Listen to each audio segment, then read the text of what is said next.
edhe një ndjes se pati një ndërprerje. Jam përtheth për paketën e maleve dhe po mendoja që çfarë kanë me paketën e maleve ata që e kundërshtojnë, madje kërkojnë edhe anullimin e saj. Dhe nuk jam i vetëdijshëm se sa të informuar janë ata që malet i shohin nga qyteti, apo që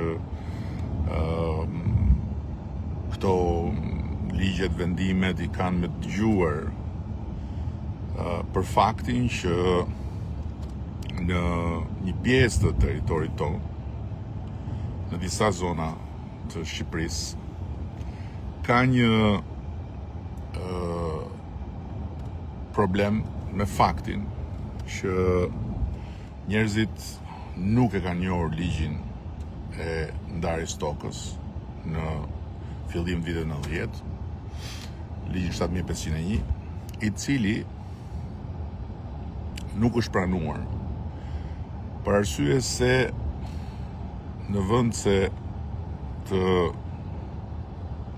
pranohet ajo ndarje proporcionale sipas ligjit asaj kohe, është rënë dakord mes veti, mes banorëve, mes komuniteteve, që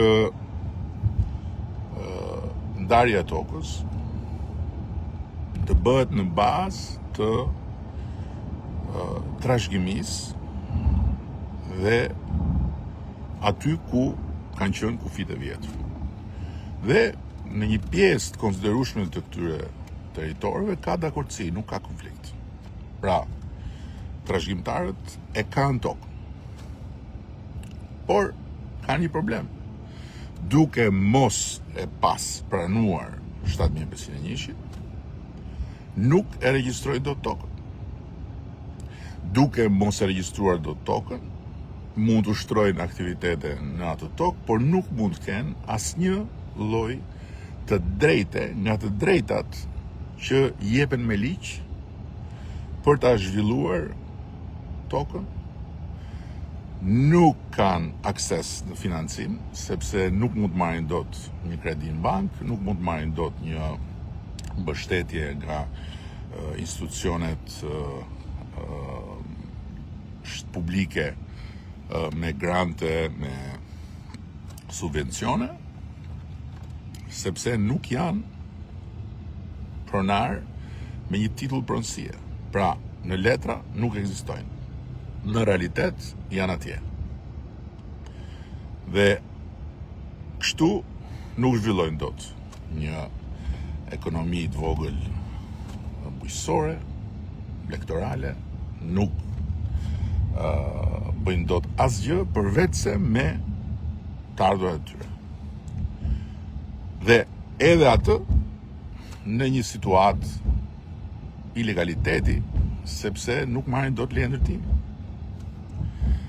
Këtë gjë e kemi hasur në mënyrë të vazhdueshme, kemi bërë shumë përpjekje gjatë viteve, sepse është një stres reale e një realiteti që është jashtë realitetit që mbulon ligji.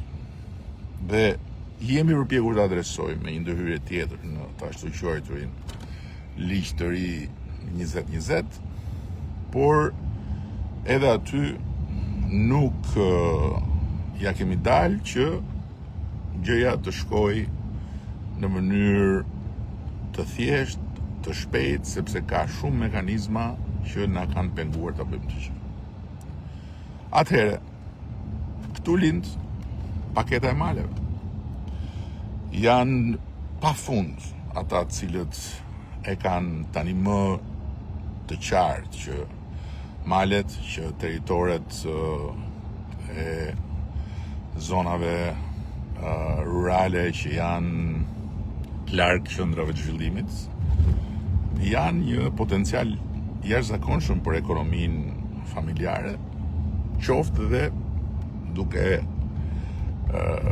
hapur derën e një shtëpie të braktisur pas një rindërtimi thjesht për të bërë një bujtinë. Dhe për ta është mundësia që me paketën e maleve ta bëjnë realitet këtë gjë. Në të kundërt do duhet rrinë në këtë gjendje në limbo, në pezu, midis një ligji që nuk e njohin, sepse ndërkohë pronën e kanë ndarë me zakon dhe nuk kanë konflikte. Një ligji 2020 që është i komplikuar sepse kërkon dakordësira nga më të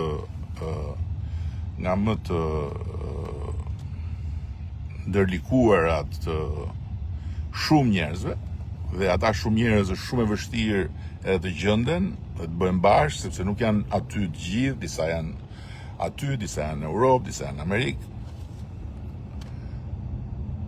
Kështu që me këtë paketë, secili që do të zhvilloj pronën e tij, pronën e trashëguar të tij, pra këtu nuk jemi në kushtet kur po shiten malet. Sa dhe kjo shitjes është një histori në vete, por nuk është për këtë shitje në kjo bisedë. Këtu jemi në kushtet kur malet po hapen për ata që në male kanë trashëguar një pronë.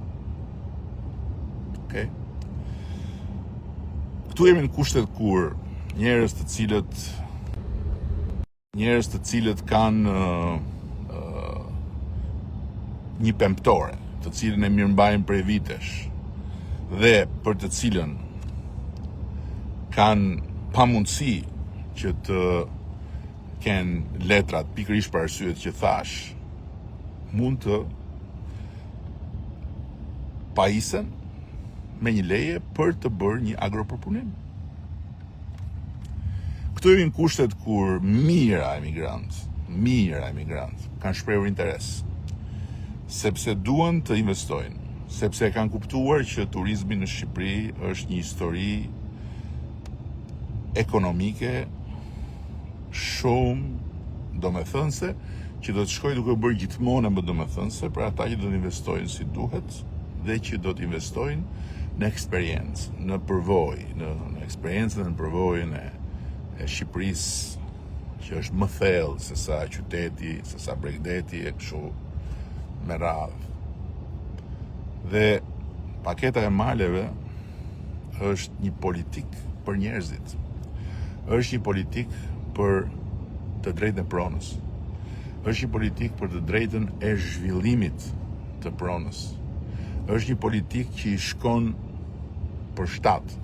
Të gjithë atyre që për shumë vite nuk kanë mundur dot ta kthejnë pronën e tyre në një aset financiar, ta kthejnë në një titull mbi cilin të shkojnë në një bankë, ta kthejnë në një mundësi për të vendosur një kolateral dhe për të zhvilluar më tutje, e të tjera.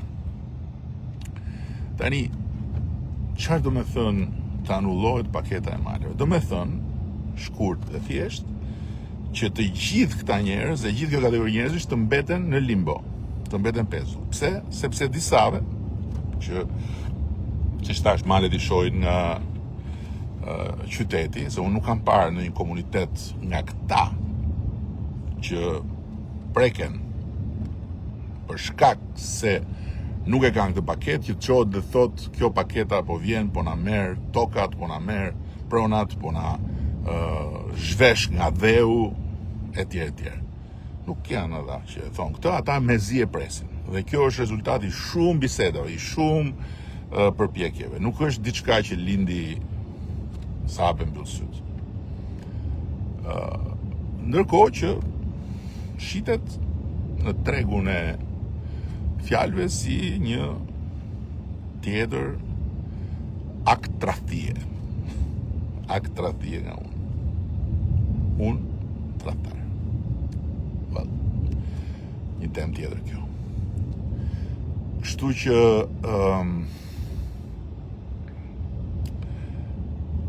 se shoh dhe komentet tu, është habi e madhe, thot një blerta këtu, një vend i kaq i mrekullueshëm, tham po na ban një Zvicër të vogël, flitet për paketa si lodër. E pra, blerta, Zvicrën e vogël e ndihmon dhe kjo paketë. Se çfarë është Zvicra e Madhja?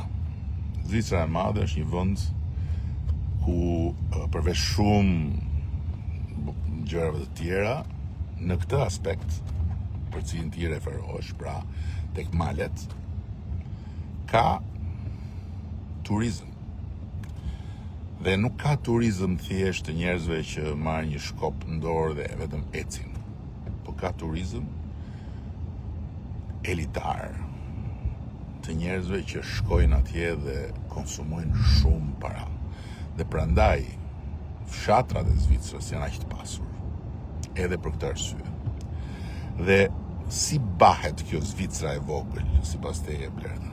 Kjo Zvicra e vogël, sipas meje, nuk e di sipas teje, bëhet pikërisht duke i dhënë mundësi njerëzve që janë në male që të investojnë në harmoni me natyrën dhe që të krijojnë mirëqenie pa qenë të detyruar t'i braktisin ato male për të shkuar dhe për të punuar për të tjerët në Londër, apo në Athinë, apo në Myni. Ose në Tiranë, apo në Shkodër, apo në Kukës, në qytet. Për t'i dhënë mundësinë shumë të rinjve që janë trashëgimtar të atyre pronave në male, që t'i kthehen maleve. Jo për nostalgji, as për t'u bërë murq, s'ka asgjë të keqe, se kam fjalën aty, por për të bërë ekonomi, për të fituar më shumë se sa fitojnë në qytet. Dhe kjo është e mundur, dhe këtë e tregon historia e atyre që po e bëjnë të gjë. Këtë e tregon historia e atyre tek cilët unë po shkoj sot, që jetojnë atje, në theth, që bëjnë sukses atje, që nga atje çojnë para për familjarë që i kanë në Itali. Kjo është Zvicra e vogël, Blerta, e cila kërkon kohën e vet, kërkon punën e vet, po për të cilën sot nuk mund të më thot dot njeri që është një propagandë, është një ëndër e paralizueshme, është diçka jashtë realitetit, sepse në ndërkohë copzat të Zvicrës vogël kanë filluar të lindin dhe të tregojnë se Zvicra e vogël do bahet, Blerta, në malet e Shqipërisë. Do bahet. Po ta them me dialektin e maleve. Do bahet se s'ban. Chestnut Hilli në një pikë të fundit të hartës në Tropoj. Aty ku, siç thuhet,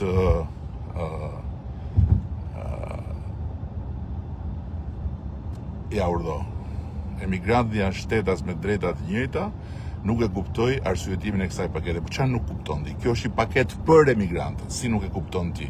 Pikërisht se janë me të drejta të njëjta, por nuk kanë mundësi të gëzojnë të drejtën e pronës së tyre, sepse nuk kanë letrat dhe ligji 7501 nuk u jep letrat. E kupton këtë? Pse nuk e ndiqni arsyetimin? Pse me shpejtësi vraponi të thoni fjalën e fundit të parën? Pse nuk i jepni vetes mundësinë të dëgjoni dhe pastaj të flisni? Nëse.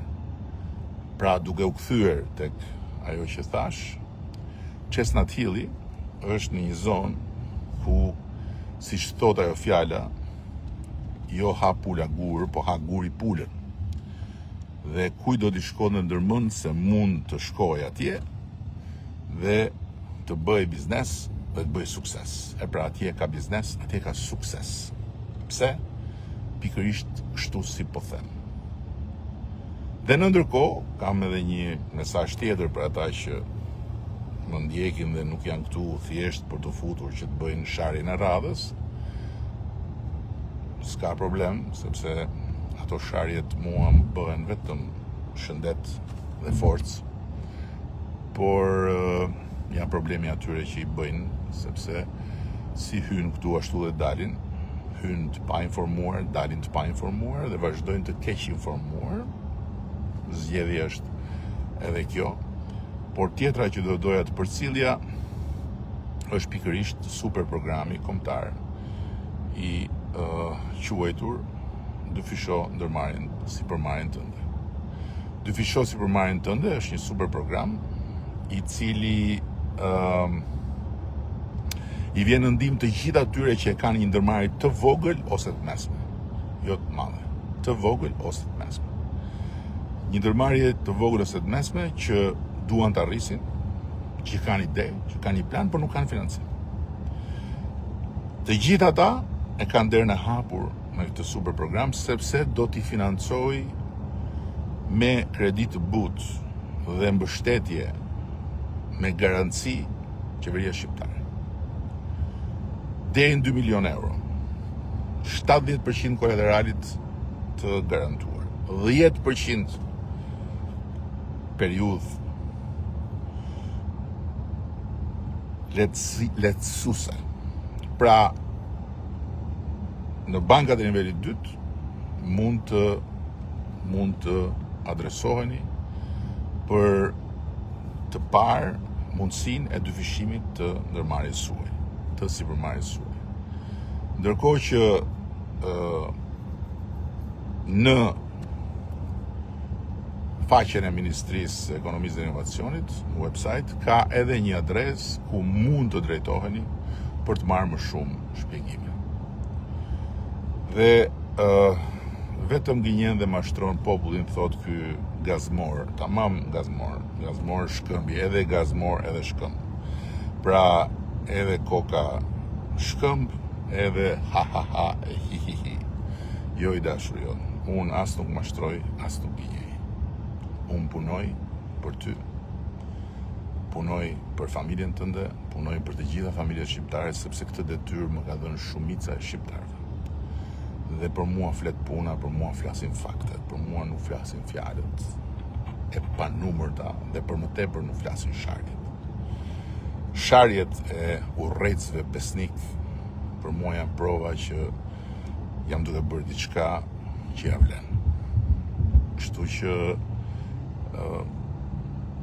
keq për ty dhe keq për të gjithë ata që jetojnë duke sharë, duke përdorur fjalët më ekstreme, më të ulta, sikur janë duke ndarë buzëqeshje dhe mersjellje.